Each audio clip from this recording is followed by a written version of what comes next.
Hello, this is my Supergirl Season 5 Episode 1 rant. I realize the lighting's very poor, but as I'm missing several teeth right now, I think that's probably for the best.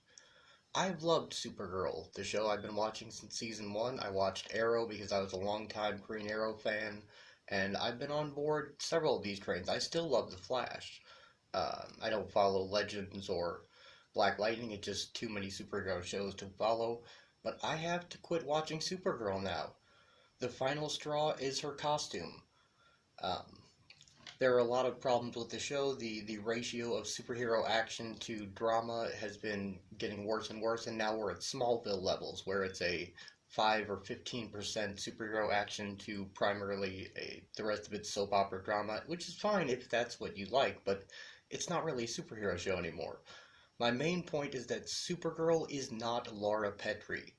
In the 60s, the Dick Van Dyke Show, Mary Tyler Moore was the first notable woman on primetime television to wear pants instead of a skirt or a dress. And this was a bold countercultural move at the time. It was a big supporting move for the women's liberation movement.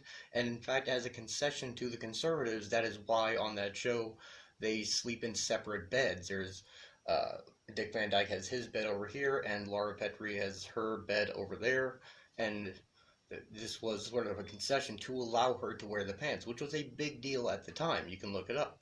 But this is a much different time period than then. It is no longer a bold countercultural statement for Supergirl to not wear a skirt as part of her costume.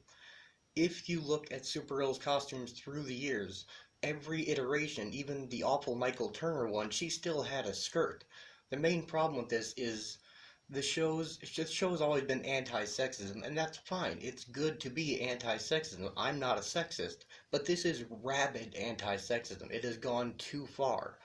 You have to have a solid core of entertainment in the show to draw people in so that they hear your message. I loved last season, even though the symbolism with the illegal alien plotline was a little heavy-handed. I felt it was a very important message and it should be out there. I am a lover of the show. I'm not a detractor. I'm disappointed that I now am I've lost all hope for it. She looks awful. This isn't even getting into the bangs. She has these huge, horrible bangs on her forehead that she wears in her Kara identity and her Supergirl identity, thus breaking the reality of the show even further. How anyone would not be able to tell instantly looking at them that they're the same person. But her costume no longer is visually distinct in any way from Superman's. If you put them side by side, it's just a Superman costume. And so they have made Supergirl, in this as well as many other ways, into what detractors of the show have always claimed that she was, and she didn't used to be, a weak sauce copy of Superman. And she used to have more of her own identity, but this, along with her relationship with Tess Luthor being an exact copy and paste of the relationship Clark and Lex from Smallville, being that they are friends on the surface, and it's wholly, real and pure on Clark's end. He believes he can redeem Lex, and Supergirl believes she can redeem Tess Luthor with her goodness and her truth, while the Luthor is secretly backstabbing, and in the show, Smallville, Lex is always trying to discover Clark's identity. Here, even though Supergirl has come clean and told Lex she is Supergirl, it's too late. She still harbors this deep Luthor hatred of Superman. And it weakens Tess's character because she used to be distinct from Lex, and now she appears to be falling into the same psychological trap that Lex has always, participated in. This hatred of Superman ruining any good that he could do for the world. The ratio of superhero action has gone so low. The effects are not good at all anymore. And this is not political. I agree with the show's politics. I loved the character of Dreamer last season being a trans alien who, struggling for acceptance in multiple different ways.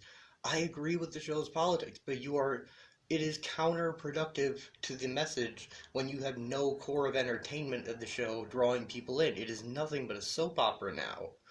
And I will watch whatever episodes I have to for Crisis because I'm still very invested in The Flash. I still love that, but The Flash is the only show left that is worth watching for me as a longtime comics fan. And I love the character of Supergirl. She didn't have much of a character before Melissa came and gave her this strong identity. And this identity is now being subsumed as she becomes nothing but a copy of Superman, which she shouldn't be. and it looks awful. Besides, that's a personal, a taste issue.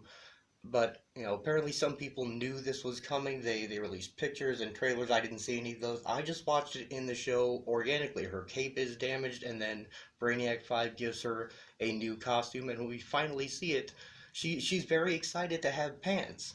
Now I could understand if she had nude legs under the skirt, this being an anti-sexist move, but she's always worn tights. She had tights and leggings that there was her costume is one of the least sexualized in all of comicdom. At this point, she covers up most of her skin. There's far more egregious examples if you want to go down that road. But this is just it's indicative of them caring about nothing but the show's messaging. I used to joke with my friends and call her agenda girl, but it was always joking. I still watched the show and enjoyed it very much. Like I said, I loved last season. But this season, I feel for all these reasons, the terrible ratio of superhero action to drama, the copy and pasting of Clark and Lex's relationship to Supergirl and Luthor, and the costume was just the last straw. I cannot sign on to watch this pants version of Supergirl. Please give her skirt back. If you have comments, go ahead. I really don't have much to do with my day. I'll probably respond to them. And I don't know. Maybe I'll try watching episode 2. I'll give it one more episode because I've come this far. I've watched 4 seasons of this show. Maybe it'll improve. But I really have lost pretty much all hope for Supergirl. Thank you for your time.